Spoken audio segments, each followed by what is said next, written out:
Parece que está todo mundo comprando. No metrô, eu sempre vejo pelo menos 5 pessoas lendo o Código da Vinci. É o assunto do momento. É uma aventura. Eu vi as provas pessoalmente. Tem gente que não sabe da Última Ceia. Eu fico surpresa. Nossa, você não sabia? Parece que os pontos de vista divergem. Ele misturou verdade e ficção. A gente não sabe onde acaba uma e começa a outra. Eu acho que tudo que ele escreveu é verdade. A gente quer acreditar. Eu não acredito. Mas apesar da controvérsia, eis um fato que não tem contestação. Nesta era moderna, com tantos meios eletrônicos de entretenimento, o Código da Vinci, um fenômeno de vendas escrito por Dan Brown, conseguiu o inimaginável. Pessoas do mundo inteiro realmente pararam para ler o livro. Quem iria imaginar que isso poderia acontecer?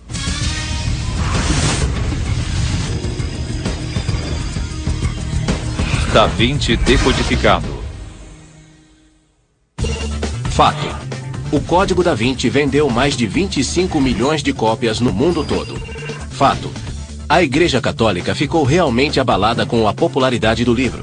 Em março de 2005, o cardeal Tarcísio Bertone foi eleito para liderar uma campanha de boicote ao Código da Vinci e para falar publicamente contra um dos seus conceitos centrais: o de que Jesus teria se casado com Maria Madalena, gerando uma linhagem de descendentes que continua até hoje.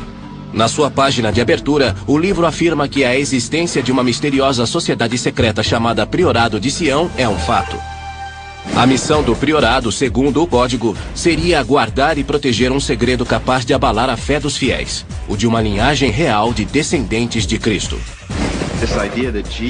Essa ideia de que Jesus teve descendentes sugere a existência de toda uma linhagem alternativa do cristianismo, menos relacionada à igreja, e mais a essa linhagem secreta de descendentes.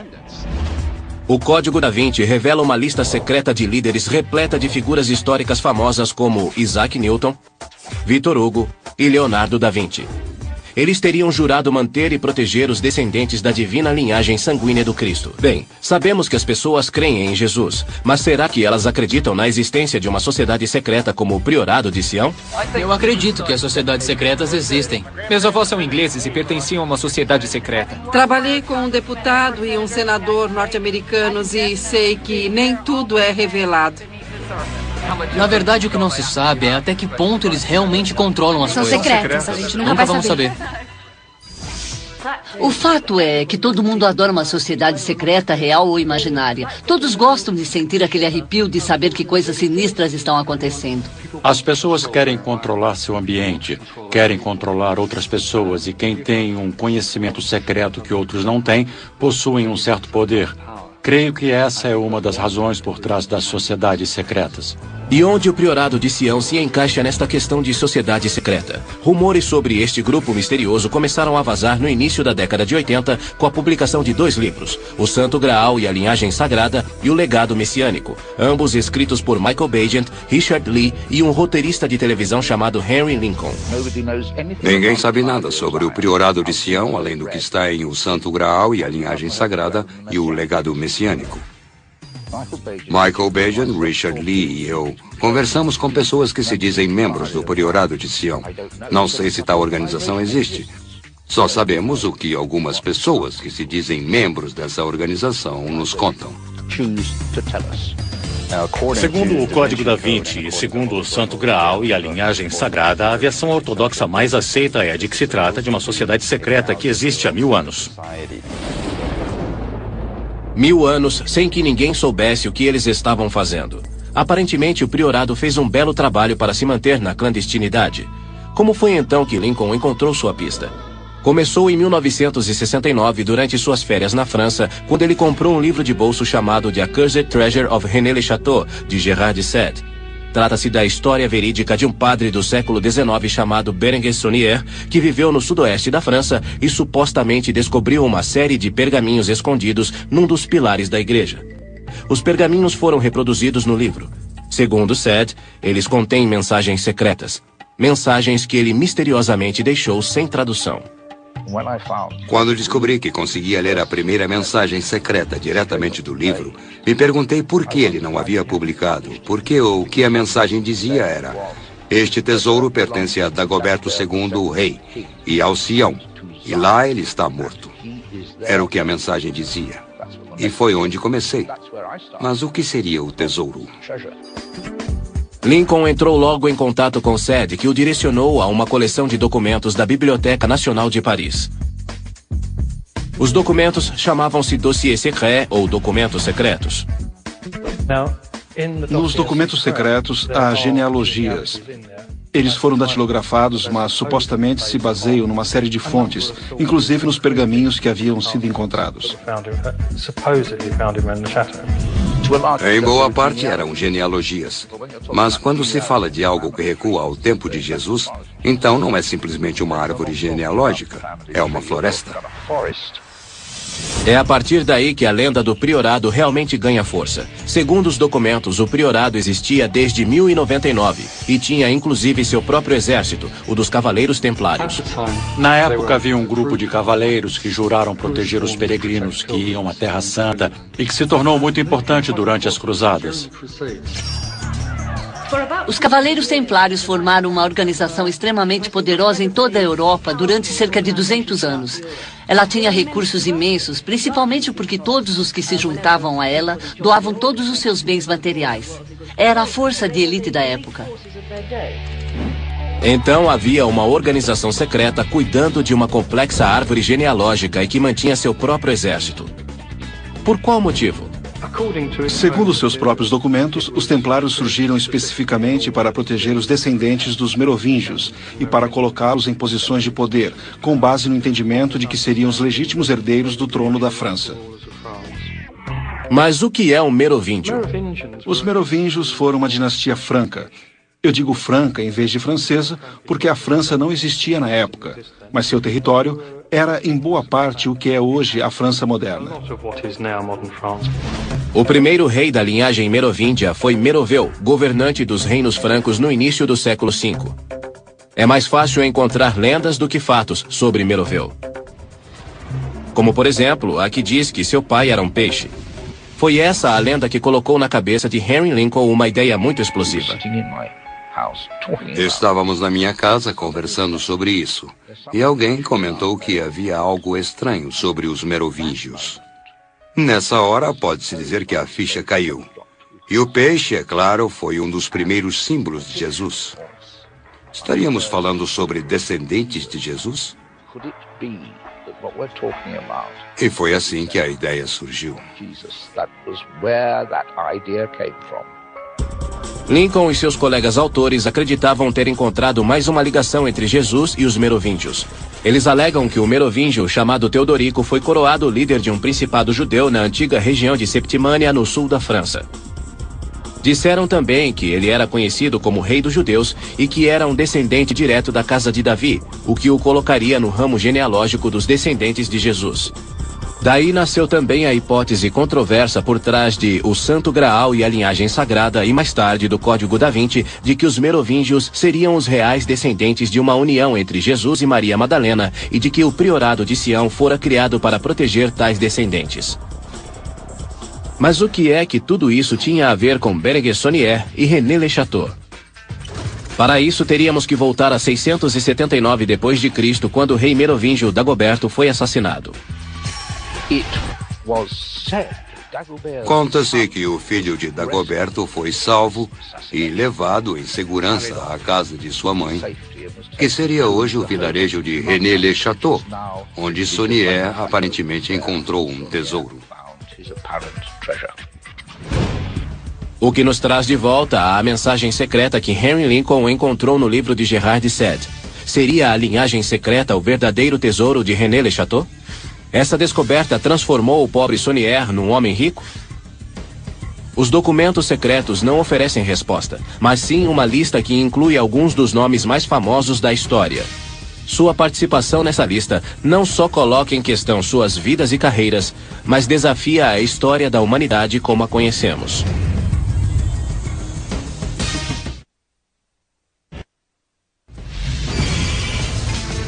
Alega-se que o priorado de Sião foi criado para proteger os descendentes de Jesus.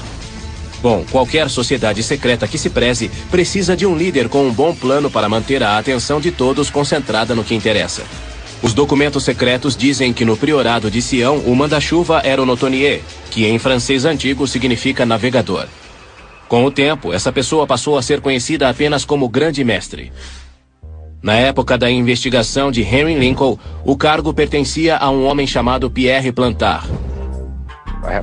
Tenho que admitir que o Sr. Plantard, que se dizia o Grande Mestre, era uma pessoa encantadora. Nós nos demos muito bem. Mas o nome de Plantard era apenas um numa longa lista que remontava a 1188. Uma lista respaldada nos documentos secretos com nomes de peso, como o de Botticelli, um dos maiores pintores do início da Renascença, Victor Hugo, autor de O Corcunda de Notre Dame e Os Miseráveis, o famoso cientista Sir Isaac Newton e, é claro, Leonardo da Vinci.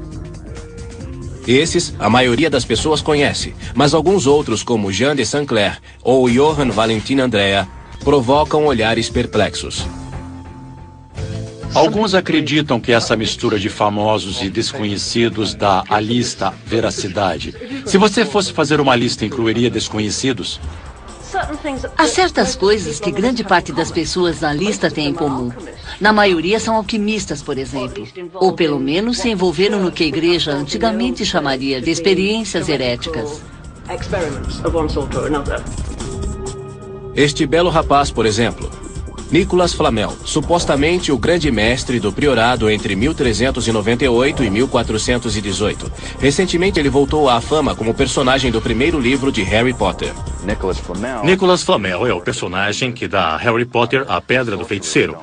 Na realidade, é a pedra filosofal que todos os alquimistas procuravam, porque imaginavam que com ela poderiam transmutar chumbo em ouro.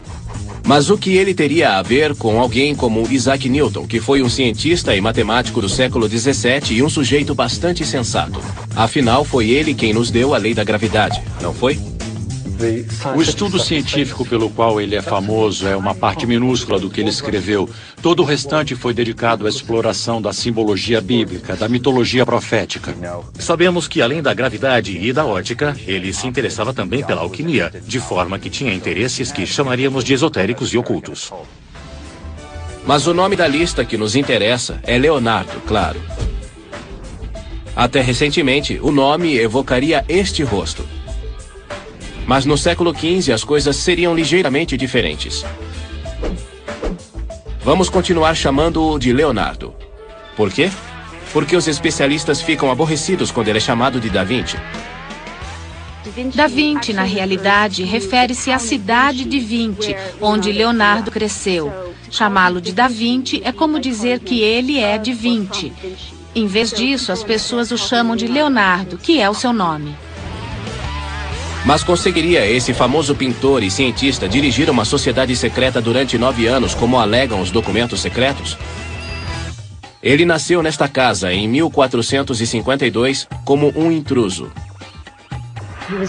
Ele foi o fruto de uma relação extraconjugal entre um tabelião e uma camponesa. Enquanto ele estava crescendo, não teve acesso a muitas profissões porque era filho natural. Não poderia, por exemplo, ter sido advogado ou médico. Ele se mudou para Florença quando era rapaz e ingressou no ateliê de Andrea Verrocchio, que era um dos artistas e escultores mais proeminentes de Florença na época. Botticelli era outro aprendiz do mesmo ateliê, também na lista dos grandes mestres. A primeira grande chance de Leonardo ocorreu em 1472, quando ele pintou o Anjo da Frente e parte da paisagem no Batismo de Cristo de Verrocchio.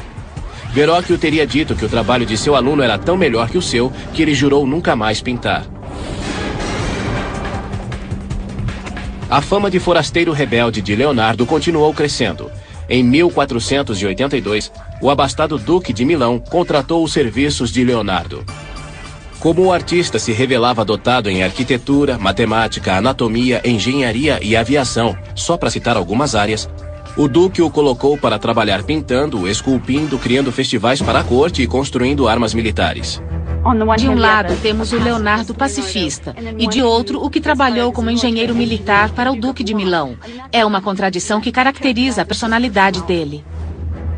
Muitos acreditam que foi essa natureza dual o que fez de Leonardo um homem de segredos e um líder perfeito para o priorado de Sião.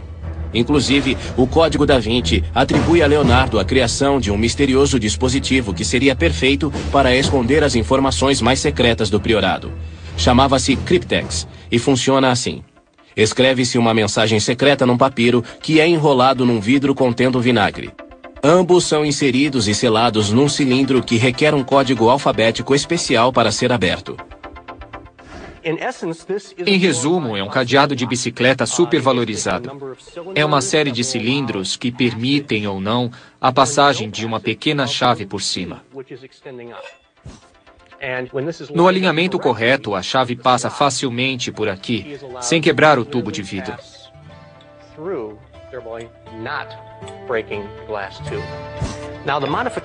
O que é diferente no Cryptex é que a chave é um pequeno braço articulado. A ideia é de que com um tubo de vidro lá dentro, quando a chavinha for empurrada, vai entrar e quebrar o tubo de vidro.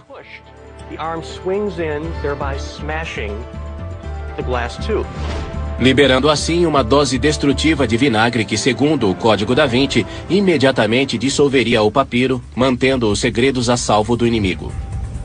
Vamos ver como e quando funciona. Para retirar, temos que alinhar o código correto, Sofia.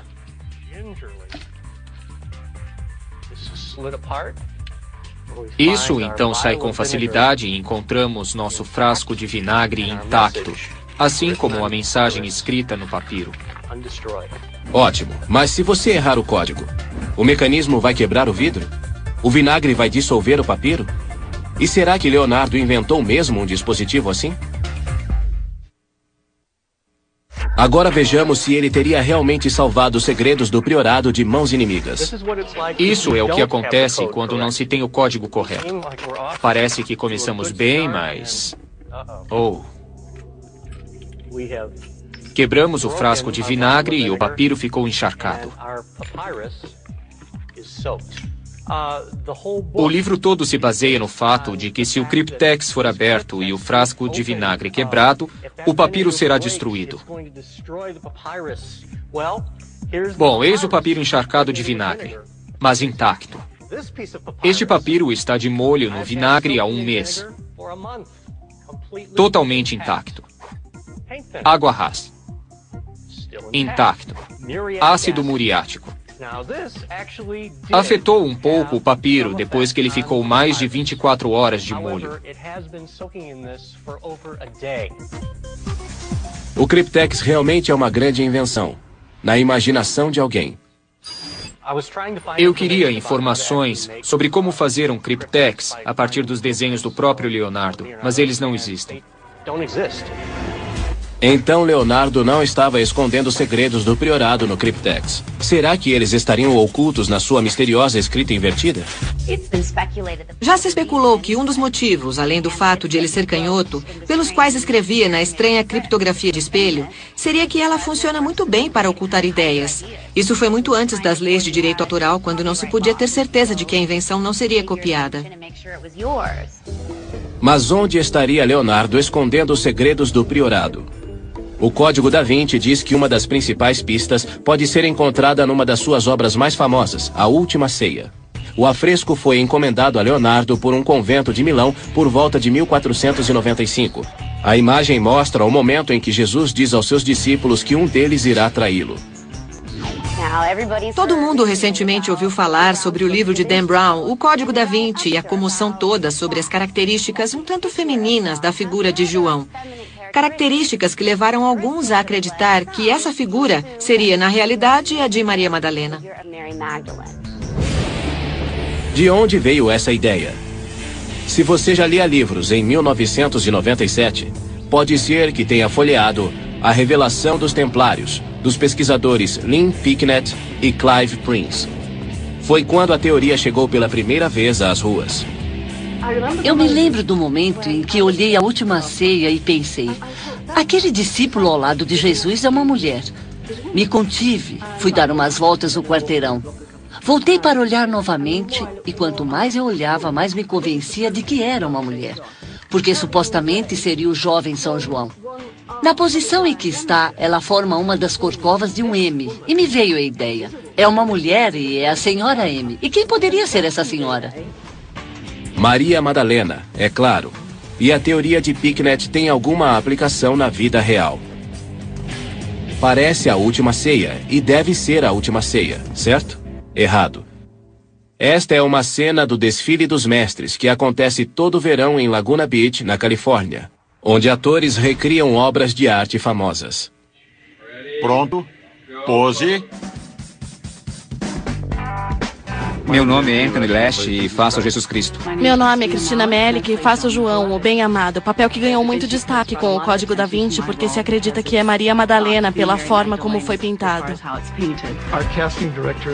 Nosso diretor de elenco teve muito dos mesmos desafios que Leonardo teve porque queremos recriar as imagens da forma que elas são mostradas na pintura original. Mas os 2,5 centímetros de maquiagem e a iluminação especial ajudam a esconder algum grande segredo? A ideia de que a figura de São João seja a de um personagem feminino não é completamente sem sentido. Ele se destaca como significativamente mais jovem, mais inocente e suscetível que os demais. Isso se encaixa na tradição bíblica. São João era o mais novo. E tinha também um relacionamento emocional e muito próximo de Cristo. Por isso, não é totalmente estranho presumir que ele tenha características um tanto femininas. Os pintores durante a Renascença geralmente retratavam neófitos ou apóstolos como mais jovens e mais femininos para mostrar sua posição de inferioridade em relação a Jesus. De forma que na Última Ceia, João é interpretado e retratado de uma forma bastante típica. No quadro da Última Ceia, Jesus supostamente estaria com os 12 apóstolos. Mas se Maria substituiu João, aonde João foi? Será que saiu para comprar pão sem fermento para o Seder? E o M? Estaria o grande mestre do Priorado de Sião querendo nos mandar uma mensagem? Existe um certo formato em V entre a figura do Cristo e as figuras dos apóstolos que estão em ambos os lados. Talvez seja uma alusão ao M de Maria, de Madalena. Mas pode também ter sido apenas uma questão de composição para Leonardo. Talvez, deixando espaço vazio em torno de Cristo, ele tenha simplesmente mostrado o quanto ele era especial no contexto. Mas há um outro mural religioso onde realmente existe um M bem evidente. Vejam só. O M foi colocado no altar da igreja de Notre-Dame de France, em Londres. O artista que o colocou ali foi Jean Cocteau, famoso poeta, cineasta e artista surrealista, também supostamente grande mestre do Priorado de Sião entre 1918 e 1963. Era um homem que se sentia à vontade, fazendo parte de um mundo secreto. Ele era parte da comunidade de artistas homossexuais masculinos, numa época em que a homossexualidade simplesmente não contava com a aprovação da sociedade em geral. No fim da vida, Cocteau encontrou a religião e passou a criar obras de arte para igrejas espalhadas pela Europa. Seu altar M em Notre-Dame de France foi pintado em 1960, mas é apenas parte de um mural maior. Um mural que, segundo alguns, tem tantas mensagens secretas quanto a Última Ceia de Leonardo da Vinci. Ele mostra uma cena de crucificação, e eu digo de crucificação, e não da crucificação, porque só se vê o homem na cruz dos joelhos para baixo. Não se conhece a identidade da pessoa que está na cruz. Todos presumem que é Jesus, principalmente porque é um mural numa igreja católica. Há um homem de perfil e só se vê um dos olhos que tem forma de peixe, o que é interessante, porque o peixe é um dos símbolos cristãos mais antigos. Estaria Cocteau dizendo que o homem com o olho em forma de peixe era Jesus vendo alguém ser crucificado em seu lugar? Já se sugeriu isso. É uma noção bastante radical que se encaixaria na ideia de que o priorado desafiava as crenças tradicionais cristãs. Mais alguma coisa? Há um sol negro, que é um símbolo alquímico, e uma rosa enorme aos pés da cruz. A rosa pode simbolizar a Virgem Maria, ou talvez outra Maria, Maria Madalena. Mas a rosa é também um antigo símbolo de segredo. Há dois lugares onde há séculos se encontra uma rosa. Um é o confessionário da Igreja Católica e, às vezes, em Bruxelas, as prostitutas colocavam uma rosa na cabeceira da cama, simbolizando que guardariam segredo tão bem quanto um padre. A rosa significava: seus segredos daqui não sairão. Elas estavam sob o símbolo da rosa. Existe uma outra teoria por aí. a de que os grandes mestres do priorado tinham a tradição secreta de se autorretratarem em suas obras de arte. Alguns dizem que esta figura na Adoração dos Magos é um autorretrato de Leonardo da Vinci e que uma versão mais velha do artista aparece em A Última Ceia. No mural de Cocteau, é bastante óbvio que este rosto é o rosto do próprio artista. Não há dúvida de que é um autorretrato do artista no primeiro plano. O interessante foi que ele se colocou de costas para a cruz. Com certeza parece que Cocteau estava tentando passar algo bastante radical, como Leonardo da Vinci ao se retratar de costas para Jesus na Adoração dos Magos e na Última Ceia. Pode ser algo que Cocteau simplesmente copiou das pinturas de Leonardo da Vinci, ou pode ser parte de uma tradição artística secreta underground que o priorado de Sião conhecia. Se a tradição vai continuar, é preciso começar em algum ponto, e nem todos concordam que Leonardo colocou a si próprio em seus quadros. Criamos na história moderna essa ideia do gênio artístico como alguém acima e além do papel social em que foi colocado. Mas Leonardo viveu na Renascença, num período em que os artistas estavam começando a surgir como algo além de um trabalhador braçal. Ele não teria influência social suficiente para se incluir assim num quadro. E arriscar mensagens secretas num quadro como A Última Ceia poderia ter-lhe custado a vida, ou pelo menos seu ganha-pão. Não existe prova concreta de autorretrato, mas e aquele misterioso M no altar diante do mural de Cocteau em Notre-Dame-de-France? Será que ele estava nos dando alguma pista sobre o priorado de Sião e Maria Madalena? A única coisa que se pode realmente afirmar é que o que para uns são escolhas de composição, para outros são temas de conspiração. E como não se pode provar realmente que esses grandes mestres do priorado estavam usando letras para codificar mensagens em suas obras, que tal números? Uma série muito especial de números. Fora de sequência, eles não significam nada, mas na ordem correta têm significados ocultos e podem assumir proporções divinas. Segundo o Código da Vinci, há uma extraordinária sequência de números que o grande mestre do priorado de Sião usava para codificar mensagens secretas. Além disso, o livro alega que os mesmos números regem a perfeição, a arte, a natureza e até o corpo humano. Faz, portanto, sentido que o grande mestre Leonardo da Vinci soubesse tudo sobre os números especiais e que os tenha usado para criar suas obras-primas. Mas o que são esses números? Eles ficaram conhecidos como a sequência de Fibonacci, em homenagem ao matemático italiano do século XII. Estes são os números de Fibonacci. Eles são fáceis de entender. 1 mais 1, 2. 1 mais 2, 3. 2 mais 3, 5. 3 mais 5, 8 e por aí vai. O Código da Vinci alega que esses números estão em toda parte na natureza. Por exemplo, o número de pétalas e folhas nas flores e plantas geralmente é um número de Fibonacci. Inclusive, a disposição das sementes no miolo das flores parece se adequar à sequência de Fibonacci. Na pinha ou no girassol, por exemplo, temos espirais em sentido horário e anti-horário.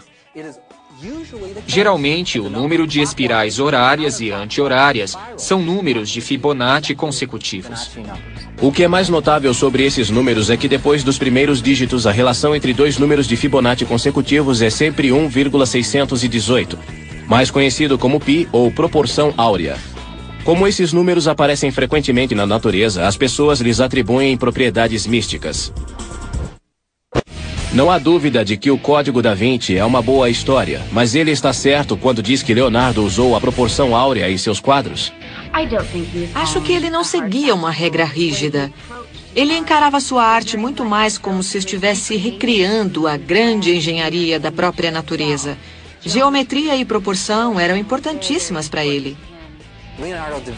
Leonardo da Vinci ilustrou um livro para outro artista chamado A Divina Proporção. Mas fora isso, ele não parece ter usado a proporção áurea em nenhuma de suas obras. É agradável pensar que sim, mas acredite, não existe qualquer indício nesse sentido. Então, Leonardo não era um discípulo da proporção áurea. Provavelmente não ocultou mensagens subversivas na Última Ceia. Mas e a sua personalidade? Teria ele o requisito necessário para ser um grande mestre do priorado? Leonardo da Vinci era esquisito, ele era um gênio, o que não quer dizer que não era esquisito. Eu creio que ele sofria do transtorno do déficit de atenção. Ele começava as coisas e não conseguia terminar. Ele nunca terminou uma obra a tempo e metade de sua obra ficou inacabada. Ele era incapaz de programar seu tempo. Não conseguiu se organizar sequer para salvar a própria vida. Dá para imaginar alguém assim como o grande mestre de uma organização secreta. Ele acabaria esquecendo as atas. Mas e os outros 25 grandes mestres na famosa lista do Priorado de Sião? É o tipo de lista grandiosa que se monta com nomes fantásticos para criar um pedigree maravilhoso. Botticelli, Victor Hugo, Claude Debussy, Jean Cocteau. Isaac Newton e Leonardo da Vinci. Suas histórias foram extremamente bem pesquisadas e ninguém encontrou sequer um documento relacionado ao Priorado de Sião. Embora a lista esteja repleta de alquimistas, artistas e pensadores radicais, aparentemente eles só têm uma coisa em comum. Estão todos na lista. Eu acho que é divertido, eu vou criar umas listas assim. Tipo, as 6 etapas até Kevin Bacon. É assim que é a lista dos grandes mestres. Alguém então falsificou uma lista inteira de grandes mestres. Será que toda a história do Priorado de Sião foi inventada? Há dois extremos na forma de ver o Priorado do Sião. Uma é a de que ele é o que dizem os documentos secretos, uma sociedade secreta que existe há cerca de 1000 anos e que está por trás de alguns dos acontecimentos mais importantes da história europeia. A outra visão é de que tudo é uma farsa. Seria o Priorado de Sião uma antiga organização que jurou proteger a linhagem de Jesus 1000 anos atrás ou uma farsa bem elaborada? Mostramos que a lista de grandes mestres do Priorado é no mínimo questionável. E que tal alguns dos outros documentos secretos? Principalmente informações dos pergaminhos codificados que o padre francês chamado Berenguer Saunier supostamente encontrou em René Le Chateau em 1891. Logo depois dessa descoberta, o padre se tornou misteriosamente rico. Saunier morreu em 1917 e o interesse na sua história aparentemente morreu com ele. Isso até o fim da Segunda Guerra Mundial, quando sua propriedade foi comprada por um homem de negócios chamado Noel Corbu. Noel Corbu resolveu transformá-lo num hotel. O problema é que René Le Chateau fica no topo de uma colina, a quilômetros de lugar nenhum. Ele teve que fazer alguma coisa para atrair os hóspedes. Em janeiro de 1956, Noel Corbu deu uma entrevista a um jornal da cidade. Ele descreveu como Saunier encontrou o tesouro. Os visitantes vieram e o hotel ganhou rios de dinheiro. A notícia chegou aos grandes jornais, a história toda foi divulgada. Noel Corbu inventou a história, sem a menor dúvida. De que outra forma o padre teria arranjado todo aquele dinheiro? A maior parte do dinheiro veio de um esquema que ele mantinha de rezar missas para os mortos. Existem provas de que ele era pago para rezar centenas de missas por dia. Apesar disso, a lenda de Saunier e seu tesouro foi crescendo com o passar dos anos, e um misterioso cavalheiro começou a visitar René Le Chateau no início da década de 1960. Seu nome? Pierre Plantard. Parece familiar? Vamos voltar ao programa 20 minutos atrás e vocês vão se lembrar. O Sr. Plantard de Saint-Clair alegou que seria o grande mestre do Priorado de Sião. Plantard foi o homem que se apresentou como grande mestre do Priorado no início das investigações de Henry Lincoln. Mas quem seria esse sujeito? Sabemos que ele nasceu em Paris em 1920 e que era filho de um criado. Ele teve sonhos de grandeza a vida toda, sempre montando sociedades e organizações. Como a Ordem de Cavaleiros que ele criou na década de 1940, chamada Alpha Galatis, ou outra registrada em 1956, chamada, adivinha o quê? Priorado de Sião. Ele vivia em Annemasse, próximo à fronteira da Suíça, onde há uma pequena colina chamada Sion, e é praticamente certo que ele tenha tirado inspiração para o Priorado de Sião dessa colina próxima de onde morava. A ideia era fazer uma campanha em prol de moradias baratas naquela região da França onde ele morava. Mas a coisa se desenvolveu porque Plantard tinha certas fixações e criou sua própria genealogia. Ele acreditava que conseguiria remontá-lo aos reis merovingios da França. E para prová-lo, criou uma série de gráficos genealógicos que o ligavam à linhagem real da França. Os documentos em si são bastante extraordinários porque foram manuscritos com stencil. E ele deve ter levado meses para desenhar as árvores genealógicas, os brasões. Incrível mesmo. Quando visitou René Le Chateau no início da década de 1960, Plantard achou que os misteriosos pergaminhos de Saunier seriam um grande acréscimo à miscelânea e pediu ajuda ao seu velho amigo, o produtor de rádio Philippe de Chérici. Ao que parece, Philippe de Chérici adorava uma piada. E quando Plantard pediu sua ajuda, ele simplesmente achou que seria divertido. É provável que ele tenha sido a pessoa que criou boa parte dos jogos intrincados do Priorado de Sião.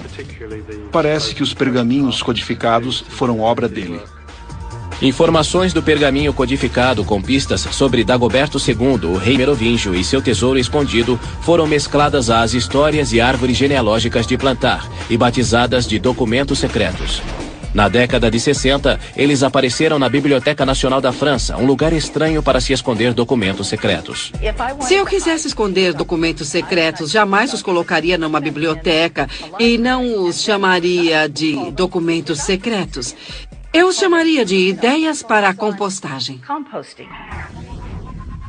Quando estavam montando todos os documentos, Plantard e Chérici se juntaram a mais um colega, Gérard de Sade. Lembram-se dele? Ele escreveu o livro The Accursed Treasure of René Le Chateau, que se tornou a chave para 2 verdadeiros best-sellers: O Santo Graal e a Linhagem Sagrada e o Código da Vinci. Tudo o que de Sade escreveu, ele recebeu de Plantard. Plantard era a fonte. E isso inclui os pergaminhos codificados de Berenguer Saunier, reproduzidos no livro de Sade, que foi o que primeiro chamou a atenção do autor de O Santo Graal e a Linhagem Sagrada, Henry Lincoln, colocando-o na pista do tesouro de Saunier e levando-o finalmente ao Priorado de Sião. Já na primeira reunião que tive com ele, Plantard me chamou de lado com seu fiel escudeiro, Philippe de Chérici, e de repente ele disse: falando nisso, os pergaminhos são forjados por ele. E apontou para Chérici, que ficou meio surpreso e sorriu. Depois, mudou de assunto. Todo bom conspirador sabe que um sorriso enigmático mantém as pessoas interessadas, e essa é praticamente a única coisa que se pode fazer quando se trata dos motivos de Plantard e seus conspiradores do Priorado. Sabemos que Plantard queria ser rei, mas o que de Sade ou de Chérici tinham a ganhar com tudo isso? Os dois têm um passado ligado ao surrealismo. O surrealismo quer, em resumo, subverter as normas da cultura. Gérard de Sade esteve envolvido com 2 organizações surrealistas, e temos de Chérici, que era membro do Colégio de Patafísica. Patafísica é a ideia central do surrealismo, a de que se pode criar uma realidade imaginativa que em alguns casos se torna mais real que a própria realidade. Eles chegaram aonde queriam. Principalmente quando o Código da Vinci declara que a existência do Priorado há mais de 1000 anos é um fato. E isso incluiria sua lista de grandes mestres e o último nome dessa lista, um dos surrealistas mais conhecidos de seu tempo, Jean Cocteau. Supostamente, entre 1918 e 1963, Jean Cocteau foi o grande mestre do Priorado de Sião, um nome estranho para constar nessa lista. Mas creio que há um motivo importante pelo qual ele está lá, e que é o de estabelecer a ligação da organização com o surrealismo. Então, vários surrealistas fizeram uma piada histórica. E se foi isso, quem foi o alvo? Henry Lincoln? Creio que hoje as pessoas dizem que quando descobri a história, fui atraído para o mundo do Sr. Plantard e o Priorado e enganado por eles. Conversa. Já deixei claro que não acredito em nada. A única coisa original na hipótese de o Santo Graal e a linhagem sagrada foi a descendência de Jesus. Não importa se é verdade ou não. O que importa é que, aparentemente no passado, havia quem acreditasse que isso era verdade. Quando a hipótese de Lincoln chegou ao público, o Priorado de Sião acabou gerando algo ainda maior e assumindo proporções que o próprio Pierre Plantard não conseguia controlar. Em 1982, sua história e sua linhagem merovingia foram incorporadas ao best-seller O Santo Graal e a Linhagem Sagrada.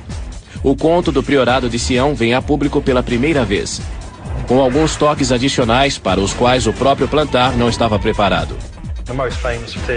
A teoria mais famosa para o motivo pelo qual os merovingios eram considerados tão importantes seria sua descendência de Jesus. Isso deixou Plantar horrorizado. Ele achou um sacrilégio e negou tudo. Ele não tinha nada a ver com aquilo. Ele ficou revoltado por ter sido usado dessa forma. Se afastou do priorado e mais tarde admitiu que ele próprio havia criado os documentos. Pierre Plantar morreu em fevereiro de 2000, mas embora o Priorado de Sião não tenha sido criado para guardar o casamento secreto entre Jesus e Maria Madalena, muitas outras teorias sobre seu objetivo continuam surgindo. Tudo parece indicar que o Priorado de Sião não existia antes de 1956. Mas ele funcionou como fachada de outras sociedades, para que estas pudessem fazer certas coisas. E o que mais se destaca, por estranho que pareça, são os movimentos pela União Europeia. Os que ainda procuram uma boa conspiração do Priorado de Sião terão muito o que encontrar. Julgando pelo número de turistas que viajam à Europa atualmente inspirados pelo Código da Vinci, parece que muita gente adoraria descobrir alguma trama secreta do Priorado. E o principal lugar para encontrar pistas do cálice sagrado é o Museu do Louvre, em Paris. Atualmente as pessoas vêm visitar o museu com a ideia específica de olhar os quadros de Leonardo da Vinci por causa do livro e das ideias que ele evocava. Alguns vêm visitar o Louvre trazendo uma cópia do Código da Vinci. Outro ponto turístico preferido de Paris é a igreja de Saint-Sulpice, onde os fãs do código vêm verificar o marcador de bronze no piso.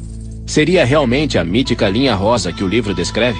Uma pista-chave na caçada ao Priorado? E será que ela teria origens pagãs? A data é claramente 1743, de forma que ela não é um vestígio de antiguidade como o Sr. Dan Brown alega. Mas quem sabe ele não consegue ler números romanos. O livro também alega que esta linha é o primeiro meridiano original, marcando a longitude zero.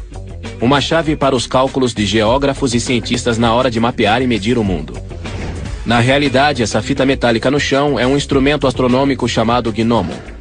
A luz do sol brilha por uma lente cruzando a linha ao meio-dia todos os dias. O dispositivo foi instalado quando a igreja foi construída para que o padre pudesse calcular a Páscoa. Mas 25 mil pessoas por ano ainda tentam seguir a mítica linha rosa e acabam 640 quilômetros ao norte de Londres, na capela de Roslin, onde esperam encontrar por si mesmas se o Priorado de Sião está escondendo segredos sobre a descendência de Jesus e Maria Madalena. Muita gente agora vem a Roslin por causa do Código da Vinci. E algumas levam o livro a sério demais. Outras perguntam por onde, na capela, a linha rosa passa, como se fosse uma coisa física. Parece fácil transformar Roslin em linha rosa, não é? A palavra Roslin vem de duas outras que significam precipício íngreme e corredeira. É uma expressão geográfica. Muita gente acha que encontrou sua própria saga nas páginas do Código da Vinci e que está numa cruzada para denunciar ou defender o livro. Eu acredito que o livro tem argumentos muito fortes e dá o que pensar. Muitas pessoas querem acreditar que Cristo era casado. Para quem acredita que Peter Pan existe, isso faz sentido. Pessoas dos dois lados estão ficando exasperadas. Mas honestamente, o que é que isso tem de errado? Abriu todo um foco de interesse que não pode ser ruim. Acho que qualquer coisa que faça as pessoas quererem viajar e aprender tem muito valor. Eu só não aceitaria uma obra de ficção como verídica. A verdadeira jornada deve levar a uma religação com os fatos históricos. Se você está segura das suas crenças, pode ler o que quiser. E vai, inclusive, despertar o desejo de aprender mais. É correto questionar a história, que às vezes se revela pura ficção, o que nos diz que as lendas e os mitos não morreram. Não se esqueçam de que com todas essas teorias sobre Jesus, Maria Madalena e sociedades secretas por aí, há um fato que ninguém contesta. Todo mundo gosta de uma boa história. Às vezes uma boa história é melhor que a verdade. Na maioria das vezes. Dentro de 20 anos, alguém vai escrever alguma outra coisa com um outro enfoque e todos vão se empolgar novamente, de forma que a história não termina. O que não se pode é acreditar em tudo. Cada um tem que comprovar por si. Versão brasileira, DTN Santos.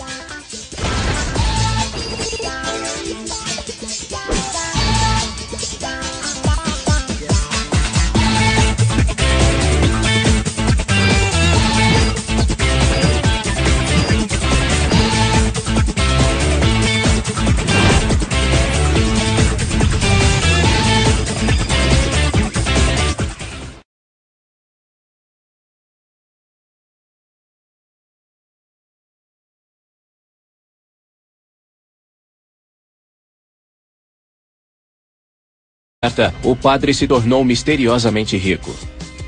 Saunier morreu em 1917 e o interesse na sua história aparentemente morreu com ele. Isso até o fim da Segunda Guerra Mundial, quando sua propriedade foi comprada por um homem de negócios chamado Noel Corbu.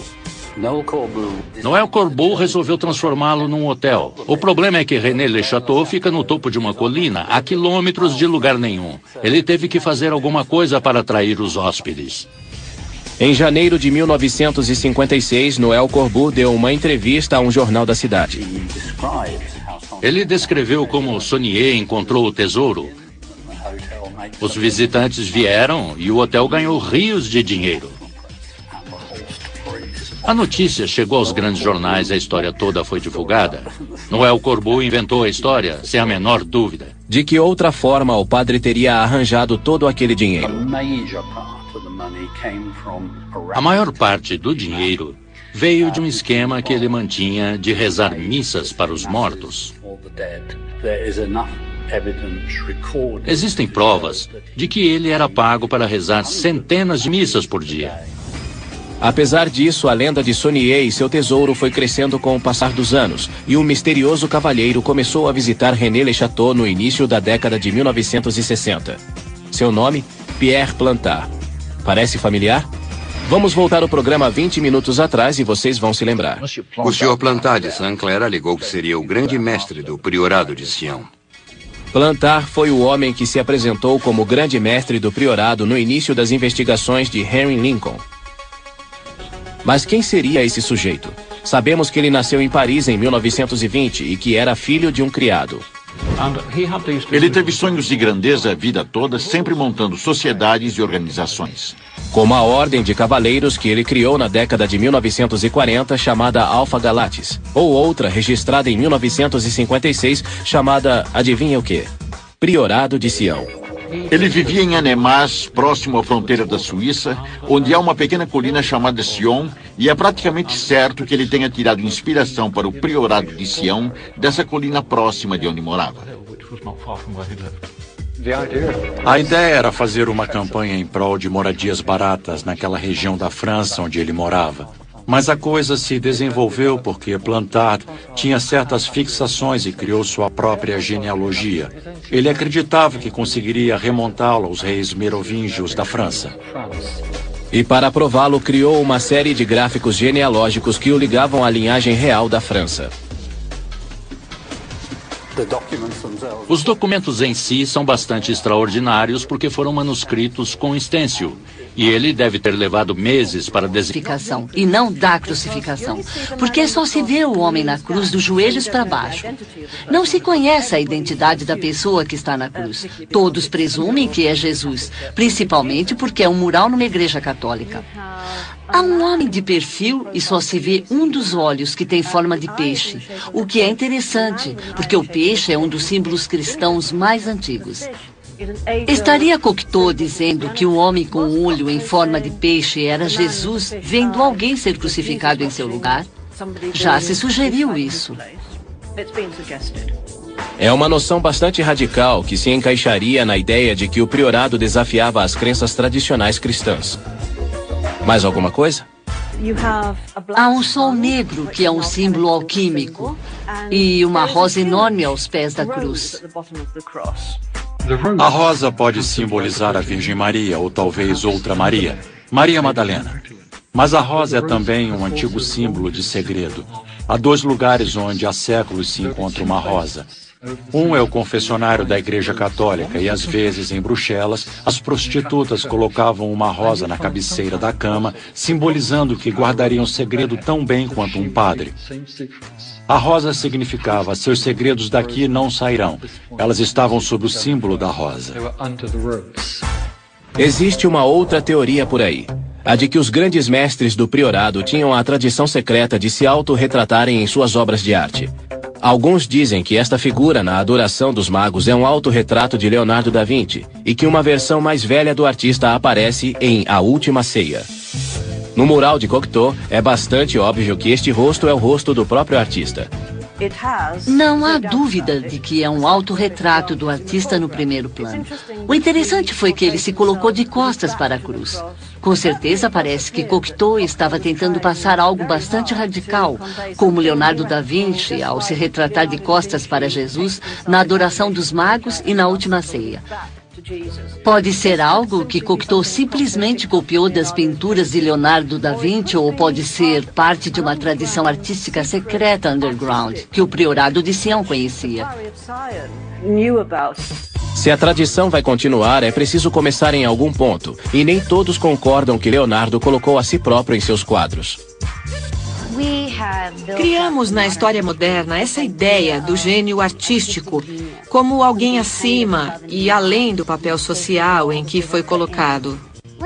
Mas Leonardo viveu na Renascença, num período em que os artistas estavam começando a surgir como algo além de um trabalhador braçal.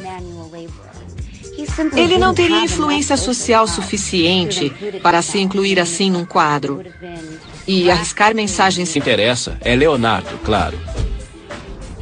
Até recentemente, o nome evocaria este rosto. Mas no século XV as coisas seriam ligeiramente diferentes. Vamos continuar chamando-o de Leonardo. Por quê? Porque os especialistas ficam aborrecidos quando ele é chamado de Da Vinci. Da Vinci, na realidade, refere-se à cidade de Vinci, onde Leonardo cresceu. Chamá-lo de Da Vinci é como dizer que ele é de Vinci. Em vez disso, as pessoas o chamam de Leonardo, que é o seu nome. Mas conseguiria esse famoso pintor e cientista dirigir uma sociedade secreta durante 9 anos, como alegam os documentos secretos? Ele nasceu nesta casa em 1452 como um intruso. Ele foi o fruto de uma relação extraconjugal entre um tabelião e uma camponesa. Enquanto ele estava crescendo, não teve acesso a muitas profissões porque era filho natural. Não poderia, por exemplo, ter sido advogado ou médico. Ele se mudou para Florença quando era rapaz e ingressou no ateliê de Andrea Verrocchio, que era um dos artistas e escultores mais proeminentes de Florença na época.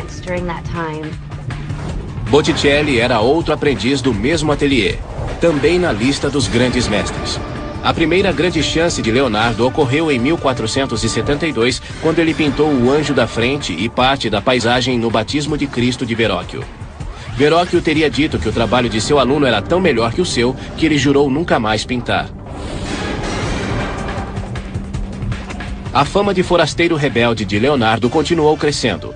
Em 1482, o abastado Duque de Milão contratou os serviços de Leonardo. Como o artista se revelava dotado em arquitetura, matemática, anatomia, engenharia e aviação, só para citar algumas áreas, o Duque o colocou para trabalhar pintando, esculpindo, criando festivais para a corte e construindo armas militares. De um lado, temos o Leonardo pacifista, e de outro, o que trabalhou como engenheiro militar para o Duque de Milão. É uma contradição que caracteriza a personalidade dele.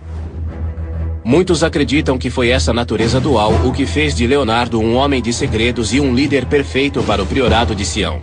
Inclusive, o Código da Vinci atribui a Leonardo a criação de um misterioso dispositivo que seria perfeito para esconder as informações mais secretas do priorado. Chamava-se Cryptex e funciona assim. Escreve-se uma mensagem secreta num papiro que é enrolado num vidro contendo vinagre. Ambos são inseridos e selados num cilindro que requer um código alfabético especial para ser aberto. Em resumo, é um cadeado de bicicleta supervalorizado. É uma série de cilindros que permitem ou Ele escreveu o livro The Accursed Treasure of René Le Chateau, que se tornou a chave para 2 verdadeiros best-sellers: O Santo Graal e a Linhagem Sagrada e o Código da Vinci. Tudo o que DeSade escreveu, ele recebeu de Plantar. Plantar era a fonte. E isso inclui os pergaminhos codificados de Berenguer Saunier, reproduzidos no livro de Sede, que foi o que primeiro chamou a atenção do autor de O Santo Graal e a Linhagem Sagrada, Henry Lincoln, colocando-o na pista do tesouro de Saunier e levando-o finalmente ao priorado de Sião. Já na primeira reunião que tive com ele, Plantar me chamou de lado com seu fiel escudeiro, Philippe de Cherisse, e de repente ele disse: falando nisso, os pergaminhos são forjados por ele. E apontou para Cherisse, que ficou meio surpreso e sorriu. Depois, mudou de assunto. Todo bom conspirador sabe que um sorriso enigmático mantém as pessoas interessadas, e essa é praticamente a única coisa que se pode fazer quando se trata dos motivos de Plantar e seus conspiradores do priorado. Sabemos que Plantar queria ser rei, mas o que de Sede ou de Cherisse tinham a ganhar com tudo isso? Os dois têm um passado ligado ao surrealismo. O surrealismo quer, em resumo, subverter as normas da cultura. Gerard de Sede esteve envolvido com 2 organizações surrealistas, e temos de Cherisse, que era membro do Colégio de Patafísica. Patafísica é a ideia central do surrealismo, a de que se pode criar uma realidade imaginativa que em alguns casos se torna mais real que a própria realidade. Eles chegaram aonde queriam. Principalmente quando o Código da Vinci declara que a existência do priorado há mais de 1000 anos é um fato. E isso incluiria sua lista de grandes mestres e o último nome dessa lista, um dos surrealistas mais conhecidos de seu tempo, Jean Cocteau. Supostamente, entre 1918 e 1963, Jean Cocteau foi o grande mestre do priorado de Sião, um nome estranho para constar nessa lista. Mas creio que há um motivo importante pelo qual ele está lá, e que é o de estabelecer a ligação da organização com o surrealismo. Então, vários surrealistas fizeram uma piada histórica. E se foi isso, quem foi o alvo? Henry Lincoln? Creio que hoje as pessoas dizem que quando descobri a história, fui atraído para o mundo do Sr. Plantar e o priorado e enganado por eles. Conversa. Já deixei claro que não acredito em nada. A única coisa original na hipótese de o Santo Graal e a Linhagem Sagrada foi a descendência de Jesus. Não importa se é verdade ou não. O que importa é que, aparentemente no passado, havia quem acreditasse que isso era verdade. Quando a hipótese de Lincoln chegou ao público, o priorado de Sião acabou gerando algo ainda maior e assumindo proporções que o próprio Pierre vai dissolver o papiro? E será que Leonardo inventou mesmo um dispositivo assim? Agora vejamos se ele teria realmente salvado os segredos do priorado de mãos inimigas. Isso é o que acontece quando não se tem o código correto. Parece que começamos bem, mas... Quebramos o frasco de vinagre e o papiro ficou encharcado. O livro todo se baseia no fato de que se o criptex for aberto e o frasco de vinagre quebrado, o papiro será destruído. Bom, eis o papiro encharcado de vinagre, mas intacto. Este papiro está de molho no vinagre há 1 mês. Totalmente intacto.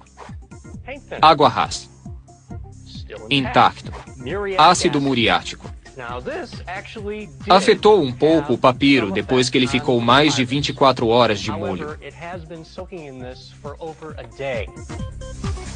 O criptex realmente é uma grande invenção, na imaginação de alguém. Eu queria informações sobre como fazer um criptex a partir dos desenhos do próprio Leonardo, mas eles não existem. Então Leonardo não estava escondendo os segredos do priorado no criptex. Será que eles estariam ocultos na sua misteriosa escrita invertida?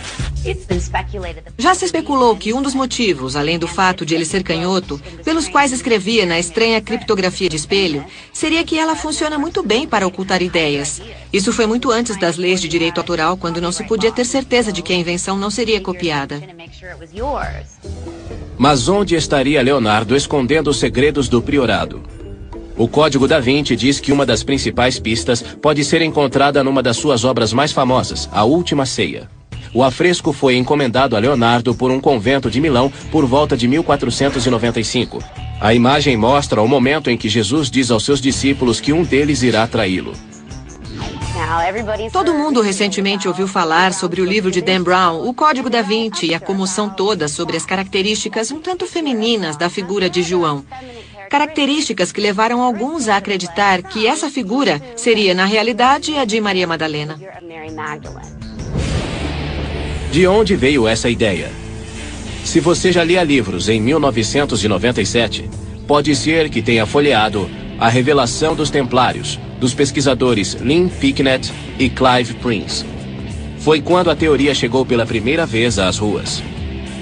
Eu me lembro do momento em que olhei a última ceia e pensei, aquele discípulo ao lado de Jesus é uma mulher. Me contive, fui dar umas voltas no quarteirão. Voltei para olhar novamente e quanto mais eu olhei... Inclusive, o Código da Vinci atribui a Leonardo a criação de um misterioso dispositivo que seria perfeito para esconder as informações mais secretas do priorado. Chamava-se Cryptex e funciona assim. Escreve-se uma mensagem secreta num papiro que é enrolado num vidro contendo vinagre. Ambos são inseridos e selados num cilindro que requer um código alfabético especial para ser aberto. Em resumo, é um cadeado de bicicleta supervalorizado. É uma série de cilindros que permitem ou não a passagem de uma pequena chave por cima. No alinhamento correto, a chave passa facilmente por aqui, sem quebrar o tubo de vidro.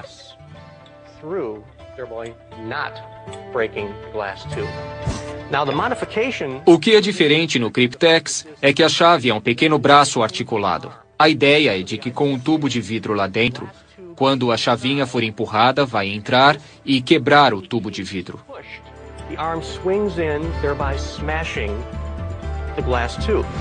Liberando assim uma dose destrutiva de vinagre que, segundo o Código da Vinci, imediatamente dissolveria o papiro, mantendo os segredos a salvo do inimigo. Vamos ver como e quando funciona. Para retirar, temos que alinhar o código correto, Sofia.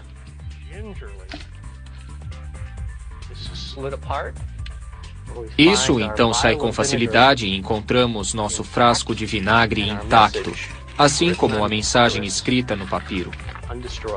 Ótimo, mas se você errar o código, o mecanismo vai quebrar o vidro? O vinagre vai dissolver o papiro? E será que Leonardo inventou mesmo um dispositivo assim? Agora vejamos se ele teria realmente salvado os segredos do priorado de mãos inimigas. Isso é o que acontece quando não se tem o código correto. Parece que começamos bem, mas... Quebramos o frasco de vinagre e o papiro ficou encharcado.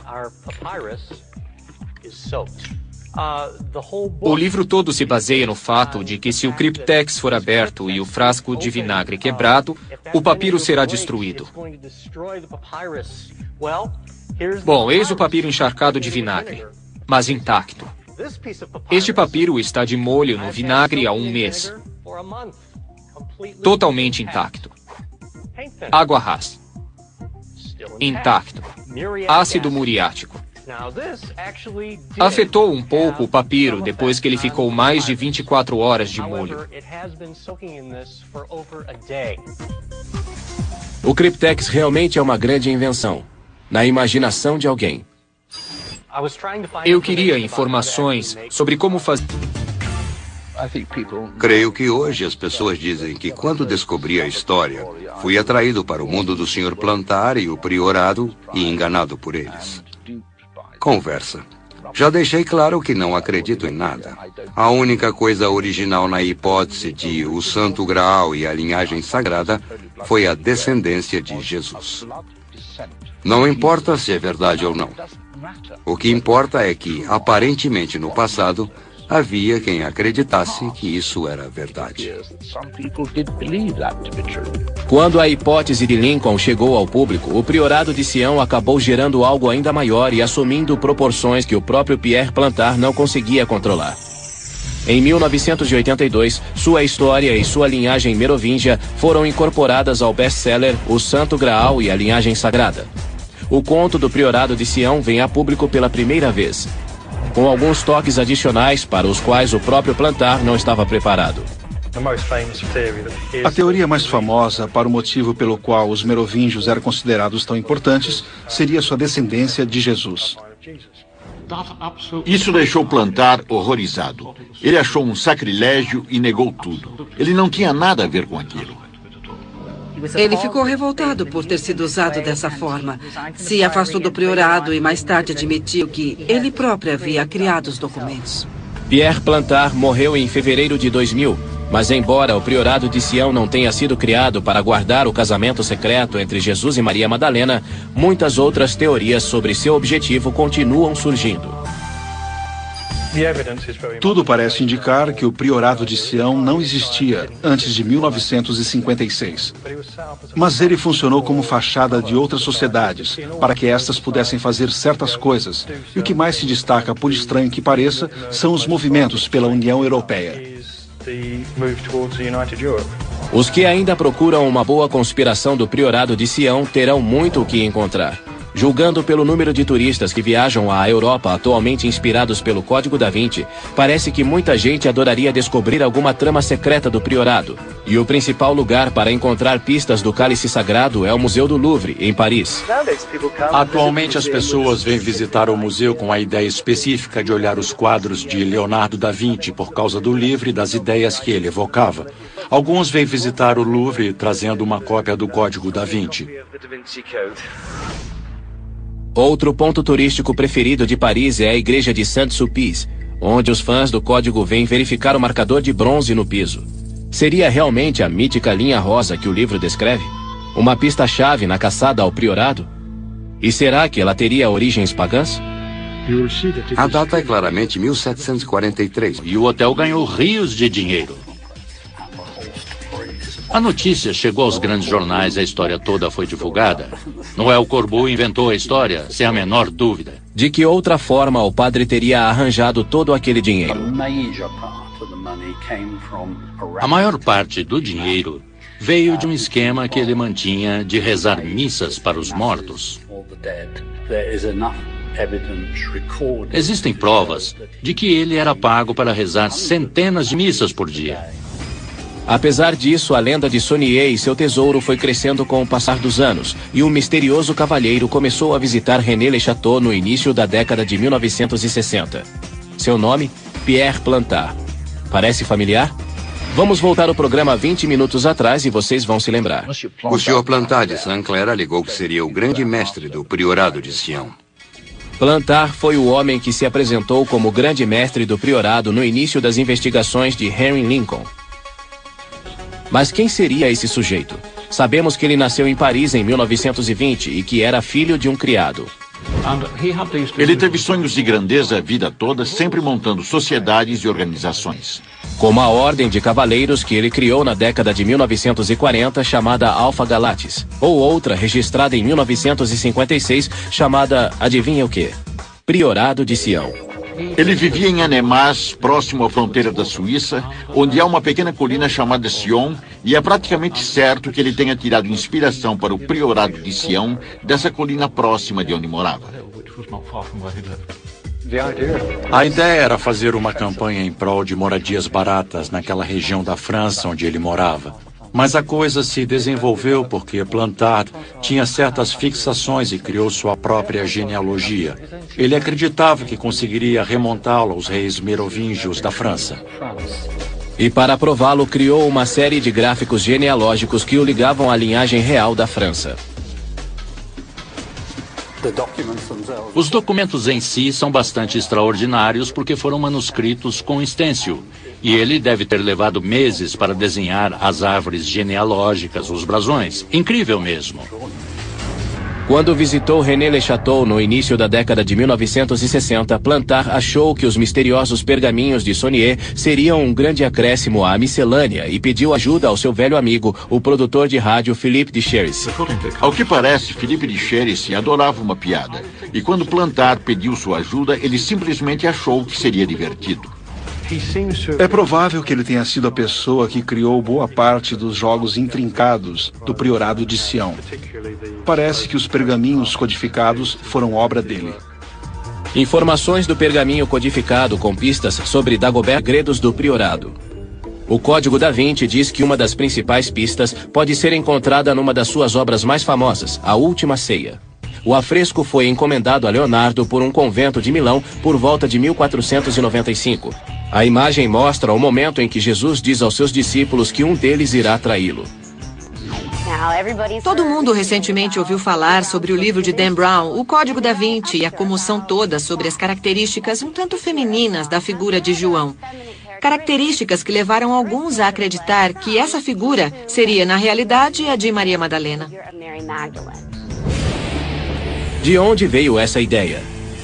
Se você já lia livros em 1997, pode ser que tenha folheado A Revelação dos Templários, dos pesquisadores Lynn Picknett e Clive Prince. Foi quando a teoria chegou pela primeira vez às ruas. Eu me lembro do momento em que olhei A Última Ceia e pensei, aquele discípulo ao lado de Jesus é uma mulher. Me contive, fui dar umas voltas no quarteirão.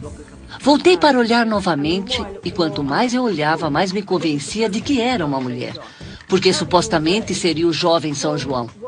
Na posição em que está, ela forma uma das corcovas de um M. E me veio a ideia. É uma mulher e é a senhora M. E quem poderia ser essa senhora?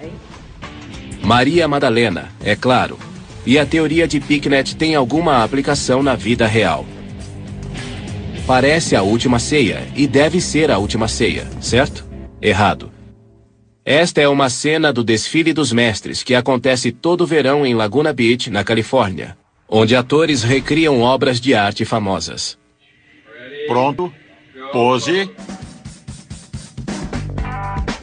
Meu nome é Anthony Lash e faço Jesus Cristo. Meu nome é Cristina Melick e faço João, o bem-amado, papel que ganhou muito destaque com o Código da Vinci porque se acredita que é Maria Madalena pela forma como foi pintado.